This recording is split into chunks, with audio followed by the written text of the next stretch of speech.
In the 1930s, banana workers clear thick jungle in Costa Rica. Their machetes strike something hard buried in the earth. They dig, expecting a boulder, and uncover a perfect ball. It is smooth and round, taller than a grown man. No one on the plantation has seen anything like it. Then they find another nearby, just as round, and another, and another, scattered across the valley. Some are the size of an orange you could hold. Others weigh 15 tons and stand 2 meters tall. Every single one is almost perfectly round. This is the Dique Delta near the Pacific coast. The company is here to plant fruit, not study rocks. So workers roll the great balls aside to keep clearing. A few are rolled into gardens as strange ornaments. Others are dynamited open by treasure hunters wildly seeking gold. But inside, they find only solid rock. The spheres keep the secret of who made them. These are the stone spheres of Costa Rica. A century later, nobody can fully explain them. The first scientist to study them arrives in 1939.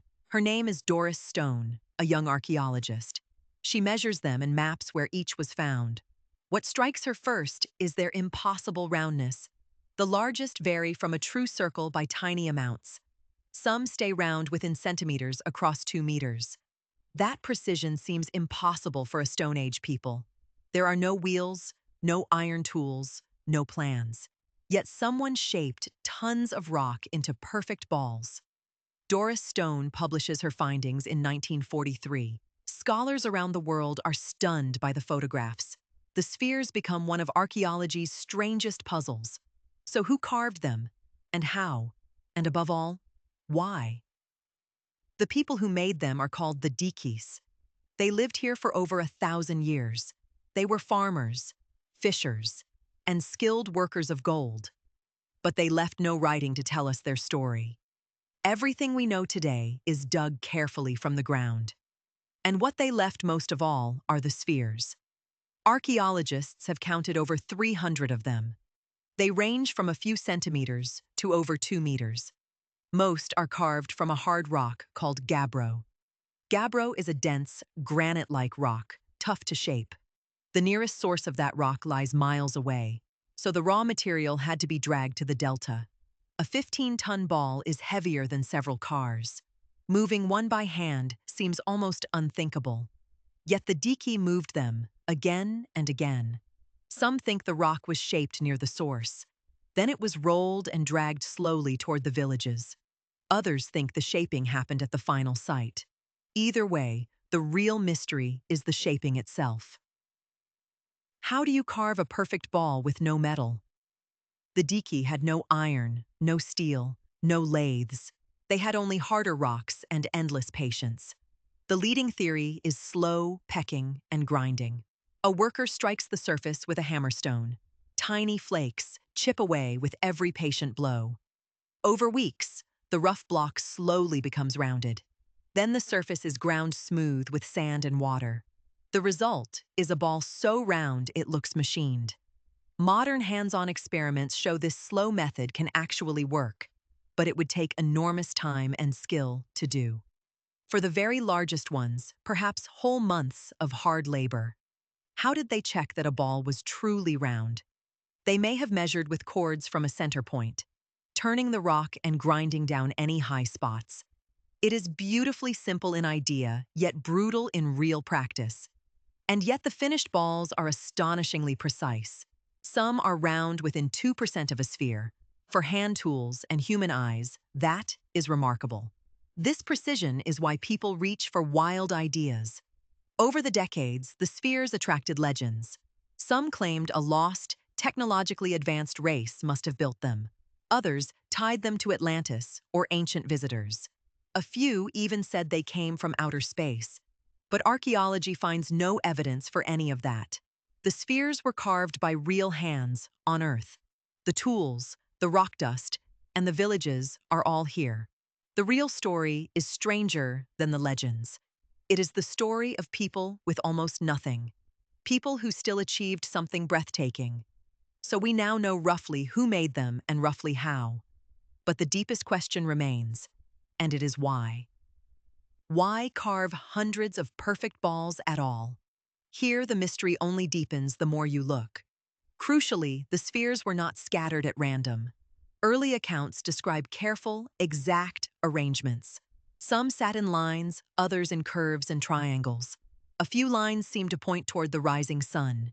This hints they may have marked time or the sky. Perhaps they tracked seasons for planting and harvest. But we cannot be sure because they were moved. Over the decades, most were dragged far from home. They were hauled off to distant towns, gardens, and city lawns. Each move erased a clue to their true meaning. The patterns were lost before anyone recorded them. It is like tearing pages from a book we can't read. Only a handful of sites survive undisturbed. The most important is a place called Finca Seis. There the spheres rest where the Diki placed them. They sit close to ancient house foundations and low earthen mounds. This suggests the balls marked important spaces, perhaps homes of chiefs or sacred gathering places. The bigger the ball, the greater the status shown. A giant one could be a symbol of power and skill. Owning one meant commanding enormous human labor. In that sense, the spheres were a kind of monument. They were clearly built for the living community, not the dead. A statement in rock that time could not erase. Yet honestly, this all still remains only our very best guess. The Dikis left no words to confirm any of it. So the true purpose stays locked inside the rock. The spheres somehow survived intact for well over 1,000 years. But the people who made them slowly vanished. By the time Europeans arrived, the culture was fading. The knowledge of how and why was completely lost to time. The jungle grew over the villages and the rocks. For centuries, the spheres waited in the green dark, until the banana workers stumbled onto them again, bringing an ancient mystery back into the daylight. Today, archaeologists work to protect what remains. They carefully map each survivor and record its exact original position. They study the faint tool marks on the surface. They test the rock to trace where it came from. Slowly, they rebuild a picture of the vanished makers. In 2014, the sites were given World Heritage status. They are now recognized as shared cultural treasures of all humanity. A few spheres now stand in museums and plazas, where visitors can stand beside them in wonder. But the very largest still rest out in the field. They are too heavy to move without risking damage, so they remain where the Diki left them long ago, silent, perfectly round, and almost impossibly precise. And stand beside one, and the old questions rush back.